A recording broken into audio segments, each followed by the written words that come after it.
Her true story from Georgia.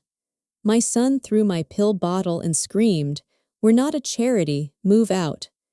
Broken heart, I never imagined such cruelty from the child I raised. You hear stories, you see things on TV, but you never think it will be your son, standing there, his face contorted with rage, accusing you of being a burden. His hand, not touching me, but the violent toss of my medication. That sent a searing shock through me, but the physical act, that was nothing compared to the words that followed. They twisted my gut, colder than any winter wind. "This isn't your home anymore. Get out." He snarled, his voice a stranger's, laced with a venom I never knew he possessed. He stood there, less than 5 feet from where his father's favorite armchair sat empty, surrounded by the echoes of a life we'd built. Behind him, his wife stood, arms crossed, chin tilted up. A slight, almost imperceptible smirk played on her lips. She always believed that house was hers. She always treated me like a temporary guest in my own home, even after I'd given birth to the man standing beside her. So I left. I walked out of the house I'd spent 37 years building, breathing life into, loving. My face burned, not from a slap but from the raw, ugly betrayal. I didn't cry. I couldn't. The shock had built a wall inside me so thick, no tear could escape. I just looked at him, straight into those eyes that couldn't hold my gaze for long. But I could hold his. Because in that moment, I wasn't just a grieving widow or a disrespected mother. I was something steadier, something older, something he had grossly underestimated. I turned. I didn't say a word. My suitcase, still sitting in the hallway corner, barely unpacked from my husband's final hospital visit just a week ago, was waiting. I pulled it towards the door, my steps surprisingly quiet on the hardwood floors we'd laid down together all those decades ago. I didn't take everything. Not my photo albums, not the ceramic angel my mother had given me, not even my favorite quilt. But I took something they'd regret losing. I took the mortgage papers. The cold air outside stung my face, but it was a kinder sting than my own son's words. The sky was gray, and soft, drifting flakes of snow had just begun to fall. They clung to the folds of my black coat, but I didn't brush them away. It made me feel real, alive. Have you ever felt invisible, pushed aside by the very people you loved? If this story touches you, hit that like button and share your thoughts in the comments below. Your voice matters. Chapter 1: The Betrayal and Silent Sorrow. I walked down the driveway, past the car my husband and I had paid off together. Past the roses we planted on our 20th anniversary. Past the wind chimes that used to sing when Andrew came home from school, their melody now hauntingly silent. No one followed me. No one stopped me, not even him. At the corner, I pulled out my phone and called for a taxi. While I waited, I sat on a bench outside a gas station. The teenage clerk inside, a boy I'd baked cookies for one Christmas years ago, peered through the window. He came out, his voice hesitant. "Ma'am." "Are you okay?" "I'm fine," I lied, "just waiting for a ride." "Do you want to wait inside where it's warm?" he offered. I nodded. He didn't ask more. He didn't stare at the bruising that was already blooming across my cheek. It was a small, kind gesture, a tiny spark of human decency in a world that had suddenly turned so cold. The motel room smelled of bleach and sadness. But the heater worked and the bed was clean. The receptionist, a quiet woman with weary eyes, didn't ask questions. She offered me a cup of tea and a blanket. I declined both. I just stared at the ceiling for hours. I could still feel the sting, not from a physical blow but from his words. "This isn't your home anymore." That house, I had scrubbed every inch of it, paid half of it, cooked in it, prayed in it, fought for it. It wasn't just a house. It was a life. And now I was told to leave it behind, like it was a disposable suitcase. They thought it was theirs. They walked through its halls like kings and queens of something they hadn't earned. His wife had changed the curtains, repainted the living room, remodeled the kitchen, all without ever once asking me. She said it was her domain. I let her believe that. I didn't want to fight. I just wanted peace in my final years. I thought if I gave them space, they would give me respect. Instead, they gave me orders. I remember one evening, just a few months ago. I was dusting the bookshelf when she said, "You really should ask before touching things." We're trying to keep the aesthetic consistent. It was my bookshelf. My books. Even the shelf itself had been built by my husband's hands. I went back to my room, shut the door, and cried quietly for the first time in a long time. Not because of her words, but because I saw what was coming. She was rewriting the narrative, and Andrew let her. He started calling it their house in conversations, stopped asking for my opinion, treated me like an extended guest. Tolerated but not welcomed, I watched it all silently. I didn't push back. I didn't wave around documents or make scenes, but I never threw anything away. Every mortgage document, every payment slip, every copy of the deed. I kept them in a neat manila folder in my bottom drawer. And when my husband died, I took that folder and placed it in a safe deposit box at the bank, along with a backup copy of his will and a letter he left for me, just in case. I had protected Andrew his whole life, but I had protected myself too. Now, when they slammed that door in my face, they thought they were finally in control. They didn't know the history. They didn't know the house wasn't just wood and drywall and paint. It was names on paper, and one of those names was still mine. Chapter 2: The Echoes of a Promise. That motel room, it felt like a cage, despite the working heater and the clean sheets. Every creak of the floorboards, every distant hum of traffic, amplified the emptiness inside me. I stared at the peeling paint on the ceiling, replaying his words over and over, a relentless, burning loop. "We're not a charity, move out." How could a lifetime of love, of sacrifice, be reduced to that? A used-up rag to be tossed aside. The sting wasn't just on my skin, it was in my soul, deep and festering. I had scrubbed every inch of that house. Paid half of it with my own sweat, working double shifts at the clinic when Thomas's auto repair business went bust. I had cooked countless meals in that kitchen, prayed in every quiet corner, fought for every right we had. It wasn't just wood and drywall. It was a living, breathing testament to our shared life, our dreams, our struggles. And now I was told to leave it behind, like it was a mere suitcase to be discarded. They thought it was theirs. Oh, how they believed it was theirs. Andrew's wife, that woman with the porcelain smile, walked through its halls like a queen.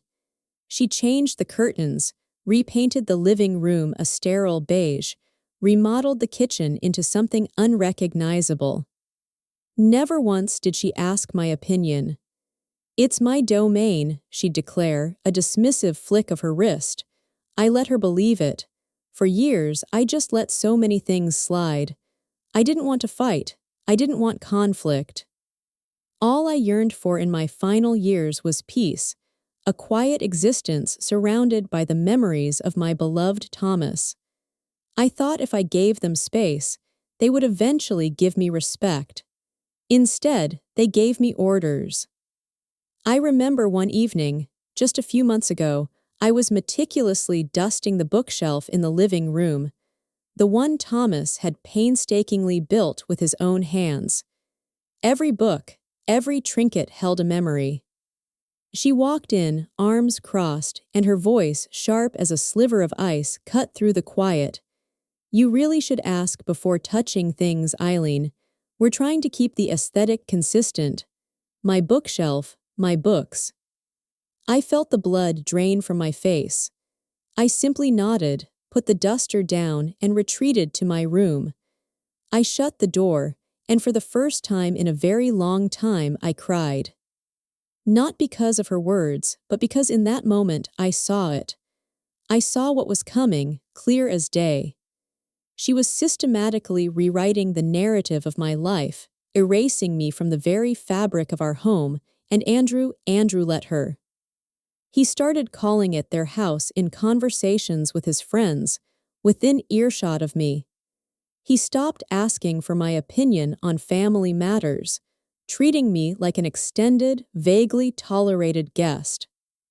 Tolerated but never truly welcomed. I watched it all silently.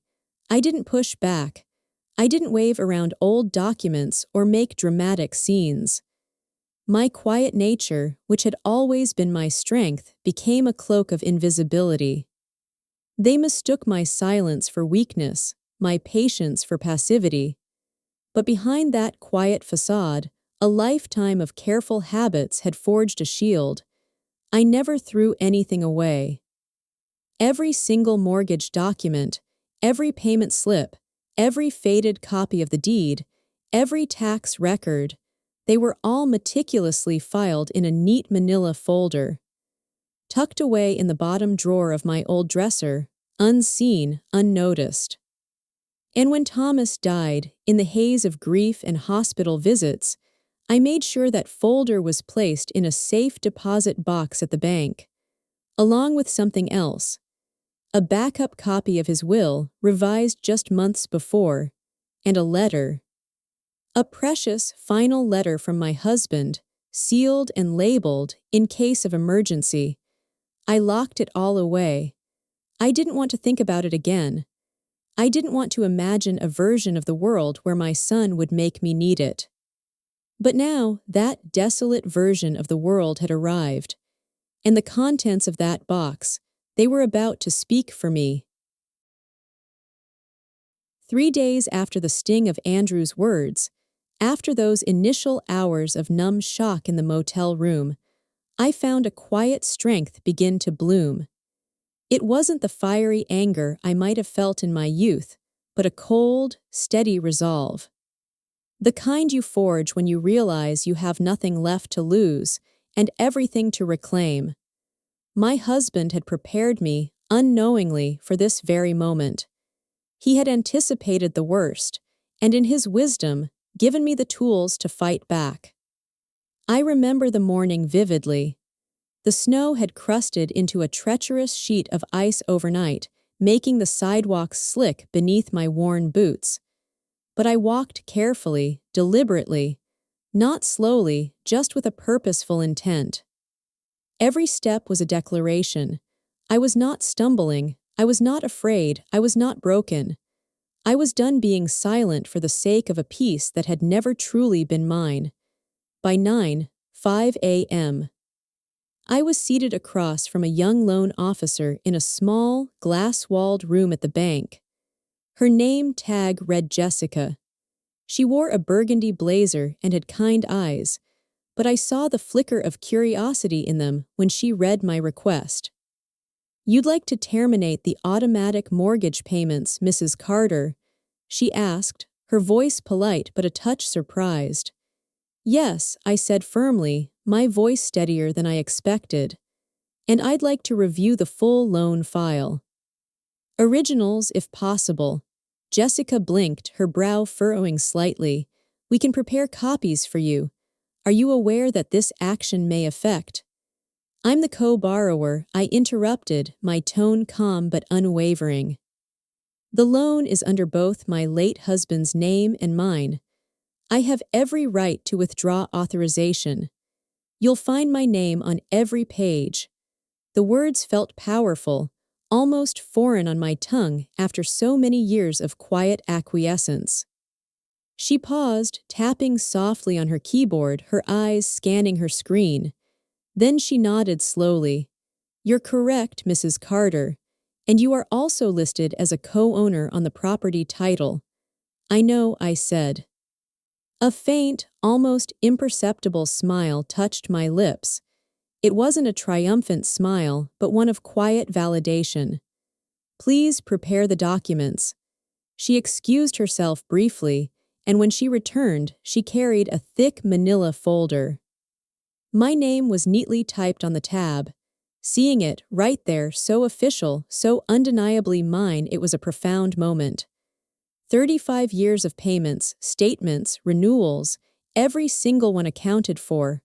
All mine to claim. I signed the revocation form.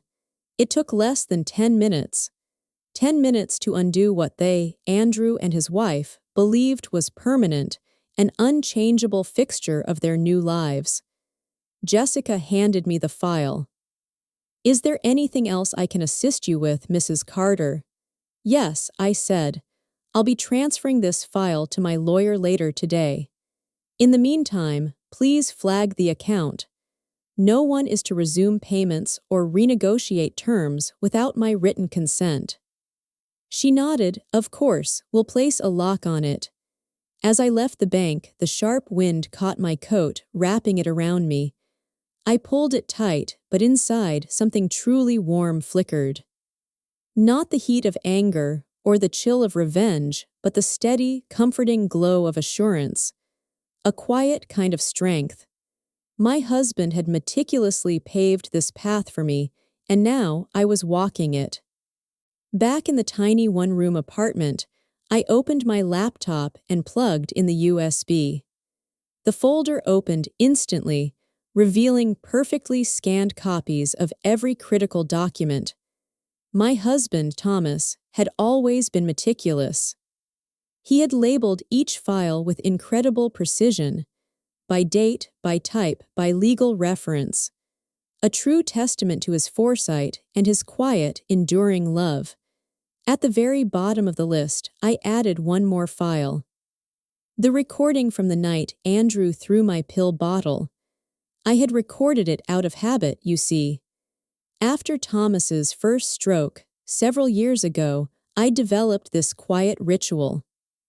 I carried a small digital recorder in my coat pocket, just in case. To note doctors' instructions, medication lists, even grocery orders, anything important that might slip my aging memory. That night, I'd been intending to make a quick note to refill my prescription. Instead, it captured everything. His enraged voice, the clatter of the pill bottle, his exact words, stark and chilling, were not a charity, move out, it was damning. Clear, unmistakable. I uploaded the file to a secure drive and immediately emailed it to Megan Dale, the woman who had helped my husband draft the supplemental will.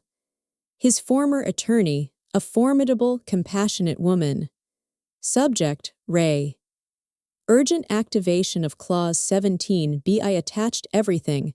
The recording, the scanned will, the complete mortgage file. 5 minutes later, my phone rang.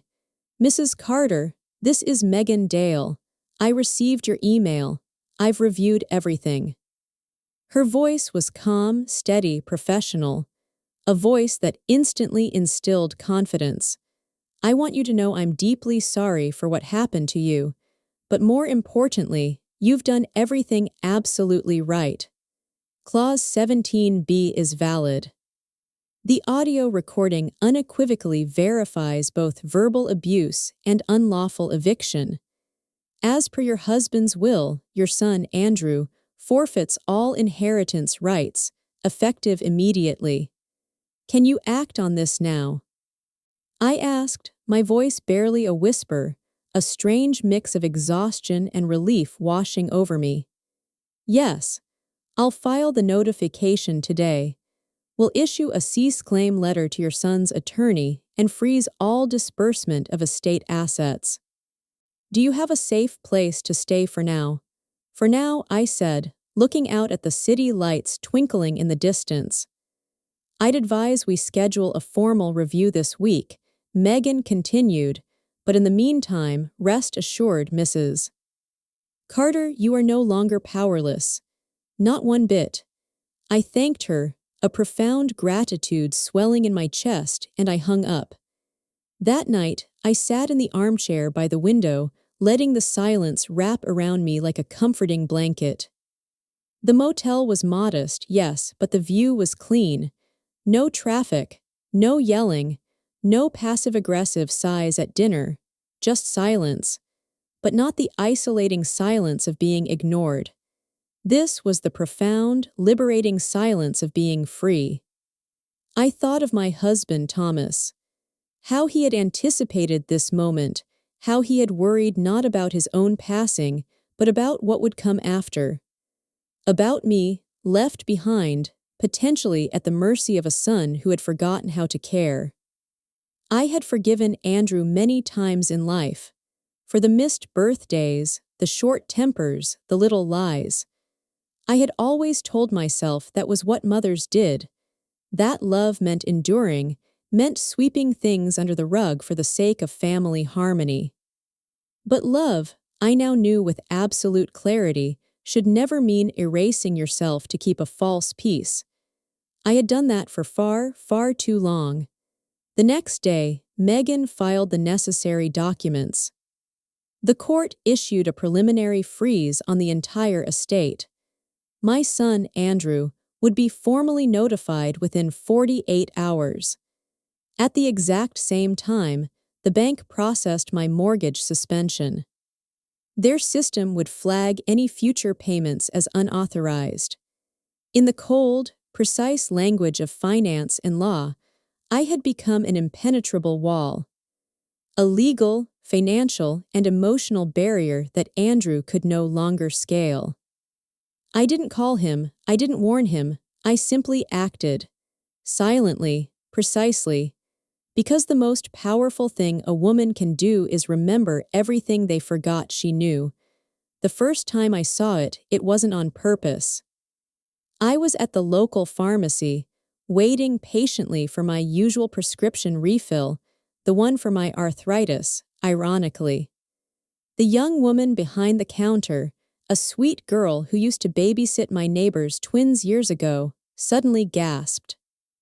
"Mrs. Carter," she exclaimed, her eyes wide with a mix of surprise and a touch of something I couldn't quite place. "I didn't know you moved out. Your daughter-in-law's been posting all about the renovations."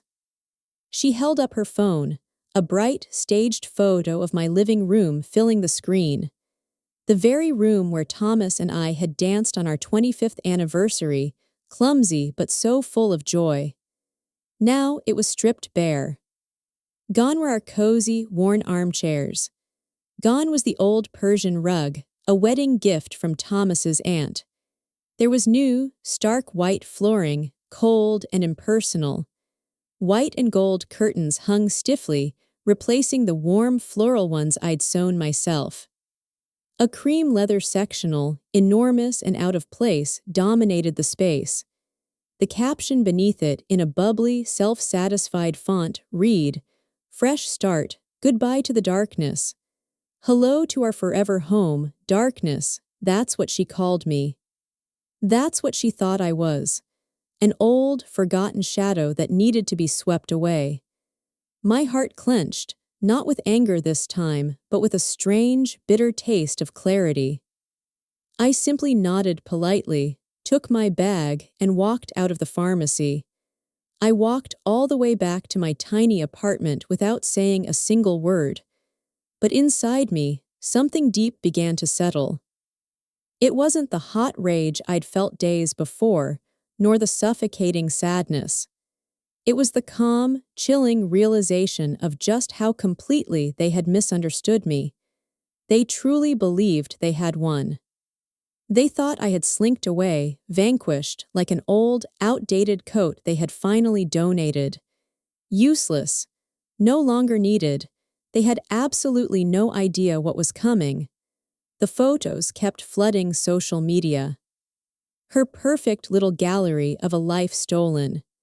Their kitchen remodel, featuring sleek, cold surfaces that felt nothing like the heart of a home. Their new mattress, as if that were a public declaration. A garish, oversized chandelier in the hallway. Finally ours, the captions would proudly declare. She even posted a boomerang video of Andrew, looking entirely too pleased with himself, hanging a framed sign that declared, "Love lives here." They were nesting, boasting, inviting friends over for wine nights and charcuterie boards served on the very dining table my husband built with his own strong, loving hands. And through it all, not one message, not one call. Not even a simple thank you for the decades I had poured into those walls, into that life. It was a profound, almost aggressive erasure. But then, exactly 31 days after I had initiated the mortgage suspension, a precise, methodical countdown in my mind, the formal notice went out.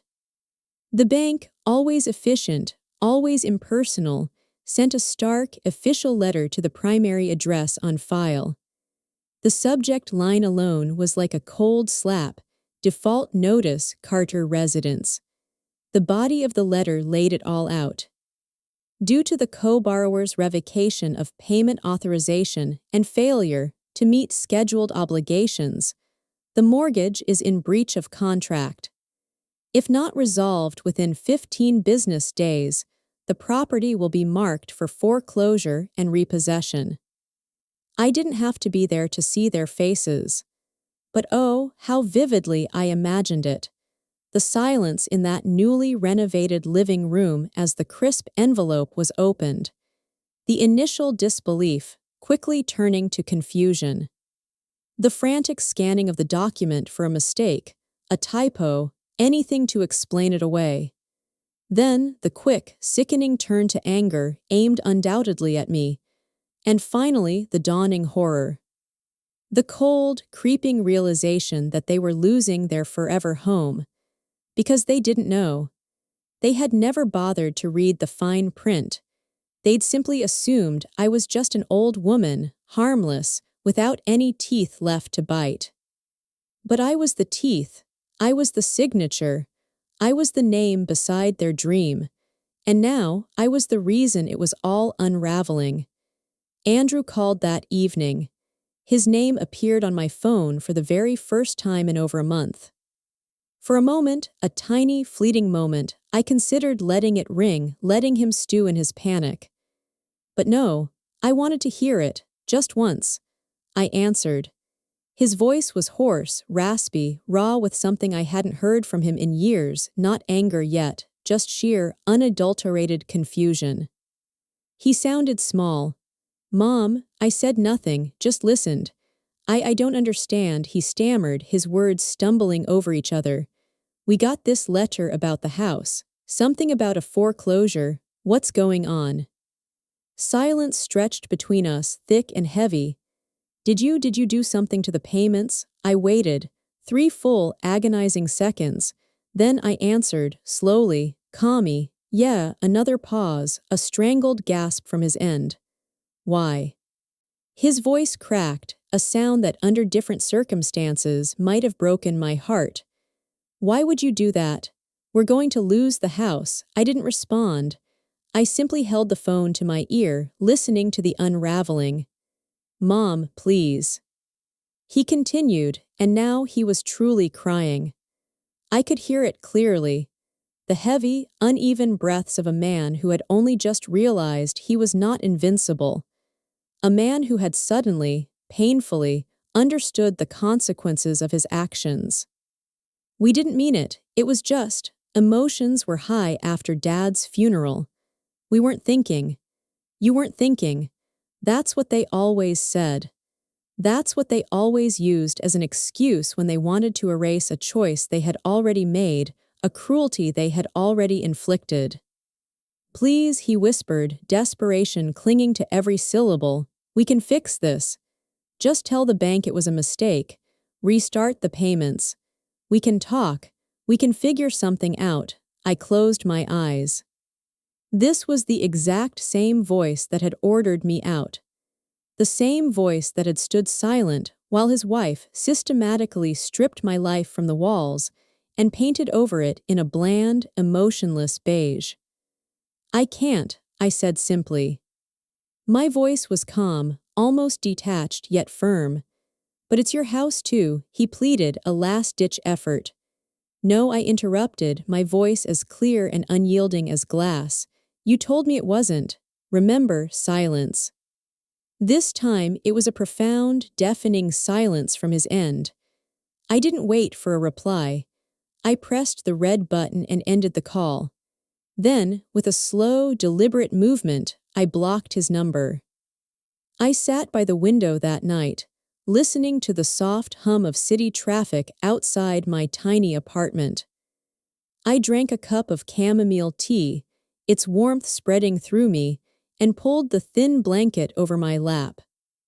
There was no overwhelming satisfaction in hurting him, no joyous sense of revenge. Instead, there was a deep, quiet peace in protecting myself. They had thought they'd won, but they never even knew the rules of the game. The first time I saw it, it wasn't on purpose, and it hit me like a cold wave. I was at the local pharmacy, waiting patiently for my usual prescription refill, the one for my arthritis, ironically. The young woman behind the counter, a sweet girl who used to babysit my neighbor's twins years ago, suddenly gasped. "Mrs. Carter," she exclaimed, her eyes wide with a mix of surprise and a touch of something I couldn't quite place. "I didn't know you moved out. Your daughter-in-law's been posting all about the renovations." She held up her phone, a bright, staged photo of my living room filling the screen. The very room where Thomas and I had danced on our 25th anniversary, clumsy but so full of joy, surrounded by memories that were now being systematically erased. Now it was stripped bare. Gone were our cozy, worn armchairs. Gone was the old Persian rug, a precious wedding gift from Thomas's aunt that had graced our floor for decades. There was new, stark white flooring, cold and impersonal. White and gold curtains hung stiffly, replacing the warm floral ones I'd sewn myself, each stitch a memory. A cream leather sectional, enormous and utterly out of place, dominated the space, screaming new money, new owners. The caption beneath it, in a bubbly, self-satisfied font, read, "Fresh start, goodbye to the darkness. Hello to our forever home, darkness, that's what she called me, that's what she thought I was." An old, forgotten shadow that needed to be swept away and replaced with something bright and shiny and theirs. My heart clenched, not with anger this time, but with a strange, bitter taste of clarity that filled my mouth like ashes. I simply nodded politely, took my bag, and walked out of the pharmacy. I walked all the way back to my tiny apartment without saying a single word. But inside me, something deep began to settle. It wasn't the hot rage I'd felt days before, nor the suffocating sadness. It was the calm, chilling realization of just how completely they had misunderstood me. They truly believed they had won. They thought I had slinked away, vanquished, like an old, outdated coat they had finally donated. Useless. No longer needed. They had absolutely no idea what was coming. The photos kept flooding social media. Her perfect little gallery of a life stolen, paraded for public consumption. Their kitchen remodel, featuring sleek, cold surfaces that felt nothing like the heart of a home, where I had cooked thousands of meals infused with love. Their new mattress, as if that were a public declaration of intimacy and ownership. A garish, oversized chandelier in the hallway, sparkling like a cheap triumph. Finally ours, the captions would proudly declare, a smug possessiveness in every word. She even posted a boomerang video of Andrew, looking entirely too pleased with himself, hanging a framed sign that declared, "Love lives here." They were nesting, boasting, inviting friends over for wine nights and charcuterie boards served on the very dining table my husband built with his own strong, loving hands. A table that held so many memories of family dinners and celebrations. And through it all, not one message, not one call, not even a simple thank you for the decades I had poured into those walls, into that life. It was a profound, almost aggressive erasure of my existence. But then, exactly 31 days after I had initiated the mortgage suspension, a precise, methodical countdown that I had kept in my mind like a ticking clock, the formal notice went out. The bank, always efficient, always impersonal, sent a stark, official letter to the primary address on file. The subject line alone was like a cold slap to the face for them. Default notice, Carter residence. The body of the letter laid it all out in black and white. Due to the co-borrower's revocation of payment authorization and failure to meet scheduled obligations, the mortgage is in breach of contract. If not resolved within 15 business days, the property will be marked for foreclosure and repossession. I didn't have to be there to see their faces, but oh, how vividly I imagined it. The silence in that newly renovated living room as the crisp envelope was opened, cutting through their laughter and their boasts. The initial disbelief quickly turning to confusion, a frantic scanning of the document for a mistake, a typo, anything to explain it away, to make it not real. Then the quick, sickening turn to anger, aimed undoubtedly at me, the old woman they had discarded. And finally, the dawning horror. The cold, creeping realization that they were truly, irrevocably losing their forever home. Because they didn't know, they had never bothered to read the fine print. They'd simply assumed I was just an old woman, harmless, without any teeth left to bite. But I was the teeth. I was the signature. I was the name beside their dream. And now, I was the reason it was all unraveling. Andrew called that evening. His name appeared on my phone for the very first time in over a month, a beacon of panic in my quiet world. For a moment, a tiny, fleeting moment, I considered letting it ring, letting him stew in his well-deserved panic. But no, I wanted to hear it, just once. I answered. His voice was hoarse, raspy, raw with something I hadn't heard from him in years, not anger yet, just sheer, unadulterated confusion. He sounded small, utterly bewildered. "Mom," I said nothing. Just listened, letting the silence on my end amplify his desperation. I don't understand," he stammered, his words stumbling over each other like loose rocks. "We got this letter about the house. Something about a foreclosure. What's going on?" Silence stretched between us, thick and heavy, punctuated only by his ragged breathing. Did you do something to the payments?" I waited. 3 full, agonizing seconds, long enough for him to truly feel the weight of his question. Then I answered, slowly, calmly, "Yeah." Another pause, a strangled gasp from his end. "Why?" His voice cracked, a sound that under different circumstances might have broken my heart. But not now. Now it was simply proof. "Why would you do that? We're going to lose the house." I didn't respond. I simply held the phone to my ear, listening to the unraveling of his carefully constructed world. "Mom, please," he continued, and now he was truly crying.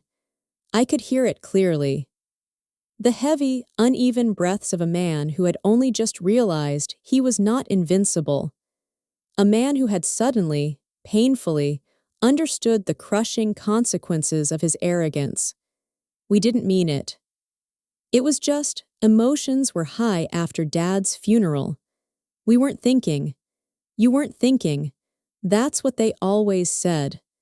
That's what they always used as an excuse when they wanted to erase a choice they had already made, a cruelty they had already inflicted. It was always an excuse, never true accountability. "Please," he whispered, desperation clinging to every syllable, "we can fix this. Just tell the bank it was a mistake. Restart the payments. We can talk. We can figure something out." I closed my eyes. This was the exact same voice that had ordered me out, that had branded me a charity case. The same voice that had stood silent while his wife systematically stripped my life from the walls and painted over it in a bland, emotionless beige, erasing every trace of me. "I can't," I said simply. My voice was calm, almost detached yet firm, unyielding. "But it's your house too," he pleaded, a last-ditch effort to cling to something, anything. "No," I interrupted, my voice as clear and unyielding as glass. "You told me it wasn't." Remember, silence. This time it was a profound, deafening silence from his end, a silence of true realization. I didn't wait for a reply. I pressed the red button and ended the call. Then, with a slow, deliberate movement, I blocked his number. I sat by the window that night, listening to the soft hum of city traffic outside my tiny apartment. I drank a cup of chamomile tea, its warmth spreading through me, and pulled the thin blanket over my lap. There was no overwhelming satisfaction in hurting him, no joyous sense of revenge. Instead, there was a deep, quiet peace in protecting myself. They had thought they'd won, but they never even knew the rules of the game they were playing. I arrived late on purpose. The family meeting, orchestrated by Andrew's desperate lawyer, was already underway in the living room of my sister-in-law's house, neutral ground, as they called it. A long table had been set, a pot of coffee brewed, plates of lemon cookies laid out with almost absurd formality, as if we were gathering for a quaint garden party rather than a legal execution. Andrew sat at the head of the table, his face drawn and pale next to his wife, who wore a pale pink blazer and a smile like porcelain, fragile and utterly fake. When I opened the door, the low murmur of their conversation died instantly. All eyes snapped towards me. I didn't apologize for being late.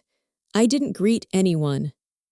I simply walked in, my tote bag slung over one shoulder, my coat still on, my boots wet with melting snow from the outside world. I made no excuses, offered no explanations. I just walked deliberately to the center of the room, set the tote down, and began laying out what I had brought. 1, 2, 3, 4. Each item placed carefully on the polished wood surface. The original will, the supplemental will, the USB stick with the damning audio recording, and a notarized copy of the mortgage agreement. A lifetime of quiet accumulation now laid bare. No one said a word as I sat down across from Andrew. His eyes were already wide, fixed on the documents, and his wife's fingers tightened around the edge of her chair, her knuckles white. I folded my hands in my lap and looked to Megan, my lawyer, who had arrived 15 minutes before me as instructed. She stood. "Thank you, everyone, for coming," Megan said, her tone calm, clear, and utterly professional. "I represent Mrs. Eileen Carter, widow of the late Mr. Thomas Carter. The purpose of this meeting is to formally disclose the legal updates pertaining to the estate of Mr. Carter." Andrew, already flustered, raised a shaky hand. "Wait, why is this happening now? I thought everything was already settled." Megan didn't even blink. "Please allow me to finish, Mr. Carter." He shut his mouth with an audible snap. She picked up the supplemental will, its pages crisp and formal. "This document, signed and notarized in 2020, includes a specific clause, Clause 17B, that explicitly states, Should the heir, Andrew Carter, engage in any verbal abuse, physical harm, or forceful eviction of Mrs. Eileen Carter, all inheritance rights under this will shall be immediately revoked. Gasps rippled through the room. A cousin who had barely looked at me since the funeral whispered eviction. Megan nodded, her gaze firm. We have submitted audio evidence of Mr. Andrew Carter stating, "This isn't your home anymore. Get out." This occurred within hours of Mr. Carter's funeral. Andrew stood suddenly, knocking his chair backward with a loud clatter. That was taken out of context. He roared, his face flushed. Megan calmly reached into her bag and pulled out a small, unassuming speaker. She pressed play. My son's voice filled the room, loud, clear, undeniable. "This isn't your home anymore. Get out." Then the sharp, chilling sound of a pill bottle clattering to the floor, followed by a profound, terrible silence. The room was frozen. Eyes flicked, wide with shock, between me and Andrew. No one moved. Andrew looked like he'd been punched squarely in the gut, his bravado instantly deflating. I stayed quiet. I didn't need to speak. The words had already spoken for me. Megan paused the recording. As a direct result, under the legally binding terms of this will, Mr. Carter forfeits all claim to the estate. Full ownership of assets, including the family home, is hereby transferred to Mrs. Eileen Carter. She turned to me, her expression unreadable. "Mrs. Carter, you may choose to enforce this or seek negotiation. The law is entirely in your favor." I looked around the table. The aunts and uncles who had stayed silent, or worse, offered empty platitudes when I was pushed out. The cousins who hadn't called. The same family who had always seen me as a background character, a quiet fixture in my own story. Now they saw me. Now they listened. Andrew sat back down, trembling, his eyes wide and pleading. "Mom, please," he whispered, his voice cracking. "I didn't mean it. I was grieving. I was upset. You know me. You know I wouldn't." "You did," I interrupted, my voice soft, measured, and utterly unshakable. "You did it. You threw my medication and screamed at me. You did it in front of your wife, right after your father's funeral. And you didn't stop there. You changed the locks. You posted pictures of my kitchen, calling it your forever home. You knew exactly what you were doing." His wife opened her mouth to speak, a protest forming on her lips, but Megan calmly raised a hand. "This is not a debate. The documents are in order, the law is clear." Andrew buried his face in his hands, his body shaking. "I'm going to lose everything," he mumbled, muffled by his palms. I leaned forward just slightly, enough for my voice to carry, but still soft. "You already did." He looked up at me, his eyes red and wet, filled with a raw, desperate pain. "I'm your son," he choked out. "I was your mother," I replied, the truth hanging heavy in the air. "And you treated me like a tenant." More silence. A silence that held the weight of all those years of unspoken slights. I stood, gathered my documents, and slid them back into my tote bag. No one tried to stop me. I walked to the door. My boots clicked softly against the tile. I turned back only once. "I didn't come here for revenge," I said, my voice resonating with a quiet authority. "I came here with the truth. What you do with it next is up to you." Then I left. I didn't need to slam the door. The silence I left behind was enough. It was raining when they came to my tiny apartment. I heard the knock before I saw them. 3 soft taps, almost timid, followed by silence, then another hesitant rap, as if they weren't even sure if they should knock again or just leave. I opened the door slowly. Andrew was standing in the hallway, soaked through, rain dripping from his collar. His wife stood a step behind him, her eyes red-rimmed but dry, clutching her purse. He looked older than I remembered him, older than a single month should have made him. He wasn't wearing a coat. "Mom," he started, his voice cracking with desperation. I didn't say a word. I didn't know where else to go, he stammered, his usual swagger completely gone. "They said the house, the foreclosure, the letter." I tried to get them to stop it, but they said I wasn't authorized, that the payments had been suspended, that I had no standing. "You don't," I said flatly, the simple truth. His face twisted in anguish. He fell to his knees right there on the old, worn carpet outside my door. "Please, Mom, I'm sorry. We're sorry." His wife bowed her head but didn't kneel. She held her purse tight to her chest, her fingers clenched like claws. For the very first time, she looked less like a woman in control and more like someone who had been utterly cornered by consequences. "I made a mistake," he whispered, his voice thick with tears. "We both did. We let our pride get in the way, we thought. We thought we were doing what was best, but we were cruel and we were wrong. Still, please, Mom. If you could just talk to the bank, reinstate the mortgage, let us take over payments. We'll pay everything. We'll make it right. You can come home or not, whatever you want. Just don't let us lose the house." I opened the door wider, a gesture that might have suggested an invitation. He looked up, hope flickering in his tear-filled eyes. But I didn't invite them in.